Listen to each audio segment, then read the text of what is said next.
ये कृतिका अभी तक सो रही है। चल जल्दी उठ और मंदिर चल। अरे माँ सोने दो ना, क्यों सुबह सुबह ठंड में नींद खराब कर रही हो? और मंदिर जाने के लिए नहाना पड़ेगा, मैं इतनी ठंड में नहा नहीं सकती। क्यों, हमें इतनी ठंड नहीं लगती क्या? सिर्फ तुझे ही लगती है। चल उठ जा, तेरे बारे में मैंने सबको बता रखा है, उससे झूठा साबित करने पर क्यों तुली है? जल्दी उठ और मंदिर चल। रोज रोज मुझे खींच खींच कर मंदिर लेकर जाती है जबरदस्ती। फिर कृतिका नहा धोकर रूबी के साथ जबरदस्ती मंदिर जाती है। वहीं दूसरी तरफ माँ मैं मंदिर जा रही हूँ, आप भी चलो, घर का काम थोड़ी देर बाद आकर कर लेंगे। हाँ हाँ चल रही हूँ, तुझे तो ठंड में भी ठंड नहीं लगती। रोज सुबह सुबह खुद मंदिर जाएगी, साथ में मुझे भी ले जाएगी, ऊपर से ये ठंड। माँ मंदिर रोज जाना चाहिए, अब आप चलो, ये ठंड तो आती जाती रहती है। फिर आराधना अपनी माँ को लेकर जबरदस्ती मंदिर पहुँचती है। एक तरफ रूबी अपनी बेटी के साथ पूजा कर रही थी तो दूसरी तरफ आराधना अपनी माँ के साथ। वाह, एक बात तो है, रूबी और सुगंधा जी ने ये साबित कर दिया, अमीरी गरीबी से कोई फर्क नहीं पड़ता। हाँ वो तो है, अमीर बेटी भी अपनी माँ के साथ रोज मंदिर आती है और गरीब बेटी भी। लेकिन मेरे ख्याल से अमीर बेटी ज्यादा अच्छी है, क्योंकि गरीब बेटी तो कभी कभी मंदिर आती है, पर अमीर बेटी हमेशा मंदिर आती है। इस तरह मंदिर में खड़े भक्त आपस में बातें कर रहे थे और वहीं दूसरी तरफ दोनों अमीर गरीब बेटियां अपनी अपनी माँ के साथ घर लौटती हैं।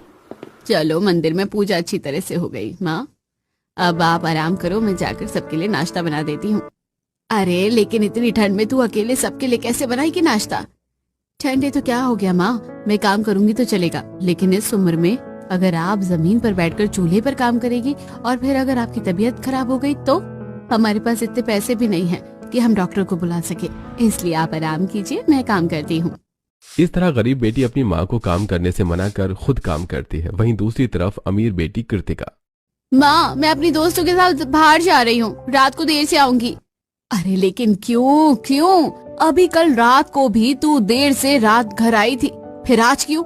और फिर घर में तो तुझे बड़ी ठंड लगती है, ये क्या वन पीस पहनकर जा रही है, ठंड नहीं लग रही है क्या? मेरी दोस्त का बर्थडे है, रात के 12 बजे सेलिब्रेट होगा, इसलिए आने में देर हो जाएगी। और वैसे भी ये 2 कौड़ी की ठंड मुझे क्या सिखाएगी कि मैं क्या पहनूं क्या नहीं। इतना कहकर कृतिका वन पीस पहनकर बाहर चली जाती है। हे भगवान, ये लड़की तो सबके सामने मेरी बेइज्जती करवा के ही मानेगी। पूरे मोहल्ले में मैंने इसकी तारीफ कर रखी है कि लोग इसे देवी का रूप समझते होंगे, और ये है नलायक कहीं की।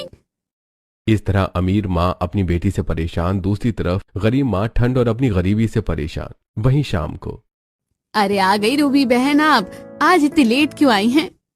हाँ वैसे भी आपकी बेटी तो इतनी ज्यादा संस्कारी है, वो तो घर का सारा काम कर ही देती होगी, तो आपको इतनी देरी क्यों हो गई? अब मैं कैसे बताऊं इन लोगों को, वो